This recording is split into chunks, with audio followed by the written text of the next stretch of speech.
Alright, so here's some spy photos of the all-new Nissan Frontier. This truck's been a long awaited for a redo. The current truck's been on sale for at least 15 to 16 years, with minor updates throughout the course of its life. So this is an all-new truck from the ground up.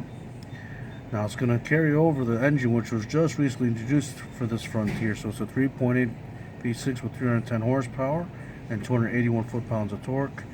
And it's also connected to a brand new 9-speed automatic.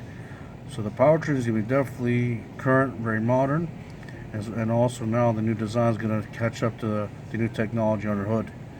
So you're going to have rear-wheel drive and all-wheel drive. Definitely have a solid axle in the back, and you can clearly see that you have a lot more Titan cues on the design, and the truck is gotten much larger than current iteration. So let's take a look at some more shots of this truck. So you can clearly see it's a more macho design. The truck has definitely got much larger, so its capacity should definitely increase considerably compared to the current truck right now. So it's just we have to see if it's going to be a 21 or 22 because of the coronavirus. If that's pushed back to its on sale date? And you're going to definitely have a mix of different cabs. You can have a regular cab, most likely a king cab, and different bed lengths depending on which cab you go with.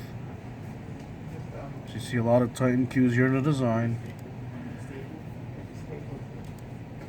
So it should be a pretty spacious truck and very capable vehicle. And they're probably going to have a Pro X version as well on this truck as well. You got the live axle in the back, ladder frame. It's going to be a pretty sturdy stout vehicle. More shots of the side of the truck, heavy duty suspension. Much larger truck in person for sure. So please comment below what you think of the initial thoughts. So Nissan's hoping that this truck will bring a lot more sales to the brand, and hopefully it's not too late for them to try to make a big splash in this segment. So thanks for tuning into the video, and we'll catch you guys later. Have a great day.